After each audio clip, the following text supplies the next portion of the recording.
dinaa renouveler mandat boobu 2019 su boobaa man pare naa ci ñaari mandat dañ ko bind mu leer nañ nul ne peut faire plus de 2 mandats consécutifs xanaa kay ku jàng tubaab boo ko firilee loolu war na xam ne indépendamment référendum loi 2016 wala loi 91 dañu ne mandat bi juróomi at la benn yoon lañ ko mën a renouveler muy donc boo ko renouveler muy ñaari mandat ñu yokkaat ci leneen du koy tëj mais de toute façon kenn mënul def lu ëpp ñaari mandat yu tagale donc loolu la constitution bi wax donc loolu lu leer na man maa ngi sama benn mandat boo xam ne bu ci yàlla àndee 2019 lay jeex ci coobare sunu borom ak bëgg-bëgg Sénégal yi bu fekkee ne jàpp nañ ne liggéey bi ñu sa sumb ñu ngi koy teg ci yoon am nañu seen kóolute dina renouveler mandat boobu 2019 su boobaa man pare naa ci. suñu parti dina dajaloo dinañ am candidat mais ku ni moom mënta nekk candidat waxoo dëgg bu fekkee ci yoon ngay wax. loolu dama bëgg wax jooju ñu teg ko fële te ñu jublu ci liggéey waaye li ma xaw a jaaxal nag ci réew mi mooy foo nekk ci liggéey rek dinañ la indil wax joo xam ne boo moytuwul boo leen ci toppee dina la tardel te jaru ko kon fi ma toll li ma bëgg a def daal mooy continuer liggéey bi nga xam ne yéen a ma ko dënk su paree ñu seet boo leen ñu wóoluwaatee am ngeen possibilité renouveler mandat président de la république su boobaa wax ji jeex na xanaa keneen la ñu wax ndax mënoo def lu ëpp ñaari mandat yu tegle waaye nag intellectuels yi dañu bëgg loolu jàpp fii interpréter faw mooy loo xam ne daf ma jaaxal sax ndax day mel ne lu. et dernier mandat. oui c'est clair que constitution bi man maa ko bindul bi ñu defee bi ñu ramener mandat bi de 7 à 5 ans dama ne le mandat est de 5 ans renouvelable une fois dama yokk ci beneen couleur boo xam ne c'était pour tuer ce débat mais comme le débat persiste toutefois nul ne peut faire plus de 2 mandats consécutifs si je suis réélu ça veut dire que j'ai fait un mandat donc man ci sama li ma jàpp ak li ma gëm mooy bu ñu ma falaatee j'ai fait mon second mandat de 5 ans te nekk 7 plus 5 faudra partir. mais ku ni moom mënta nekk candidat waxoo dëgg bu fekkee ci yoon ngay wax. c'est ça l'option fondamentale bien sûr c'est ça la constitution maa ko bind maa ko proposé maa ko woteelu donc foofu lañ toll mais malgré clause yooyu yëpp quand même le débat persiste loolu mooy li ma si jaaxal kon nañu réglé gum suñu wàllu deuxième mandat comme deuxième mandat la ñu wax lu leer. ah lu leer. leer na le débat persiste. mais est-ce que leer na léegi leer na boobu. voilà waaw kon alhamdulilah. xala waxu mandat bi ñëwaatul. mandat ba. mandat présidentiel. waaw nga naan nii oui nii non fi ñu toll nii coow li mu ngi ci dëkk bi ba léegi coow bi fayagul. ñu koy wax ci journaux yi di ko bind di ko waxtaan constitutionnaliste yi di ci wax ñeneen ñëpp di ci waxtaan gis nañu sa camp ku ci wax mbiru mandat bi rëkk nañu dëggam dañuy doon laajte est-ce que 2024 da ngay demaat wuti baatu sénégalais wala déet. xam nga diggante daaw ak ren dara xewu fi lu bees ci fànn boobu ba tax na damay topp ci le Birima doon wax rek Birima incertain xëy na daf ne woon sama waxu daaw ji de mooy sama waxu ren ji rek dara xewu fi lu bees lu tax ma war a changer sama kàddu ñaareel bi tam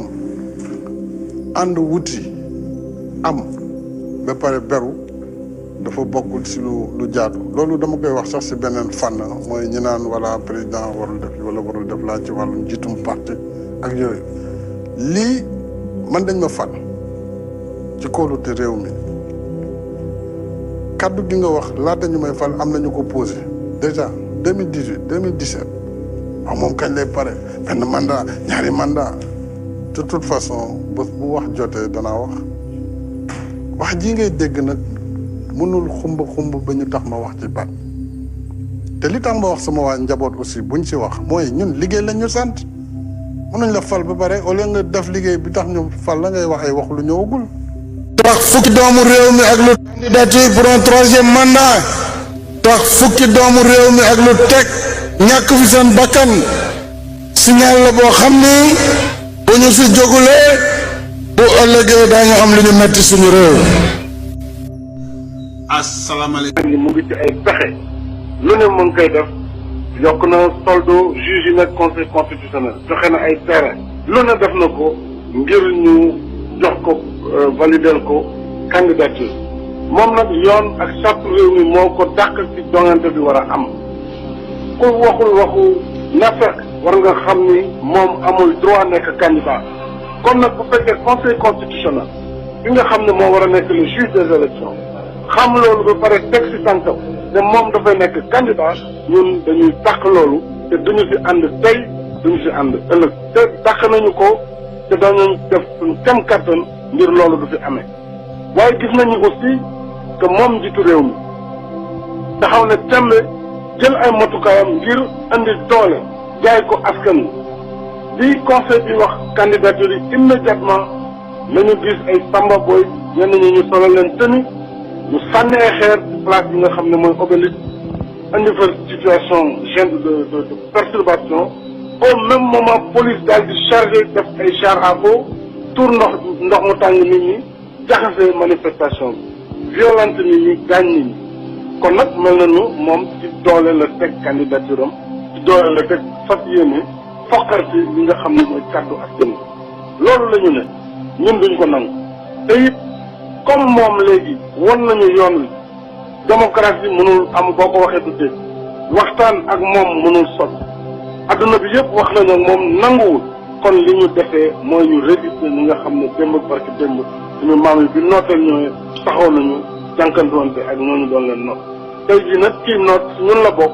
maanaam en tout cas ñoo bokk muy nit ku ñuul comme ñun sénégalais moo fas yéene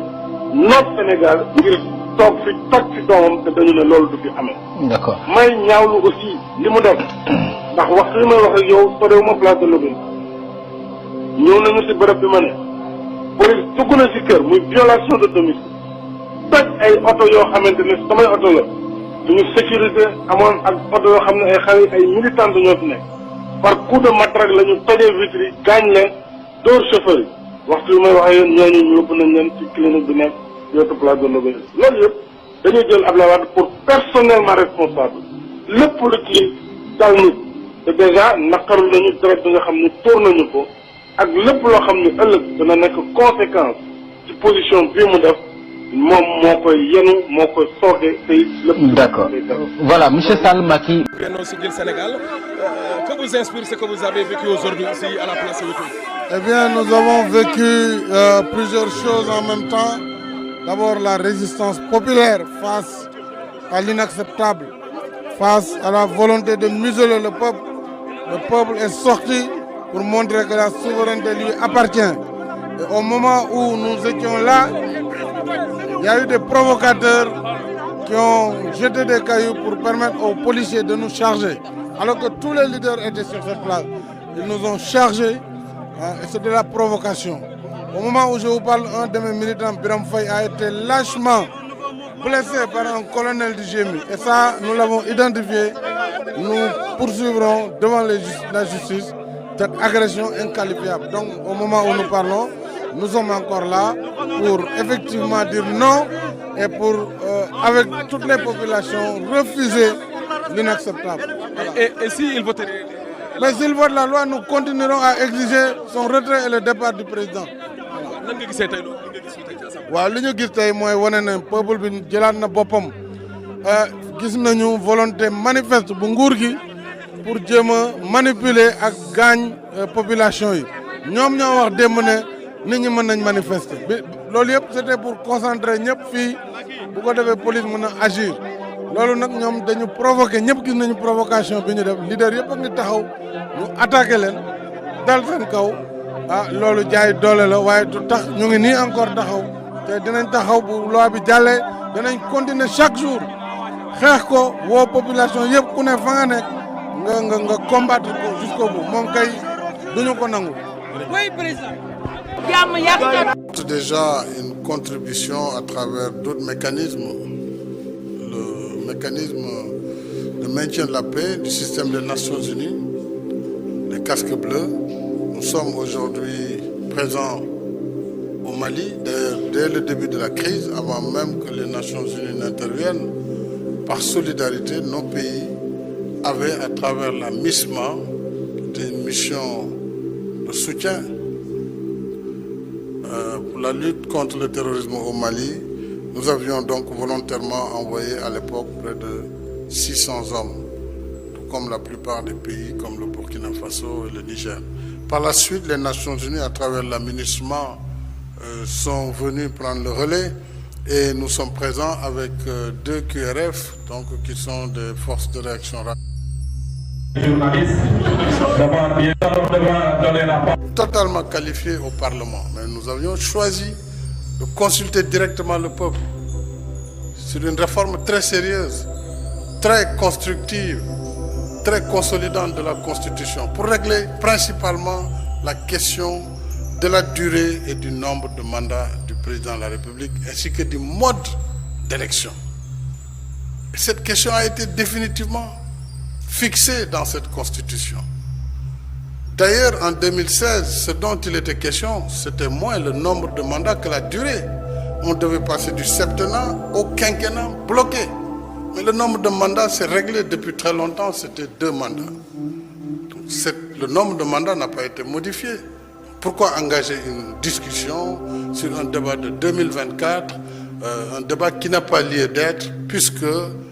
je suis dans la logique de ne pas dépasser 2 mandats si le peuple sénégalais me fait confiance en 2019. Donc ce débat, on ne doit pas nous faire perdre du temps. Voilà ce que je voulais dire sur ça.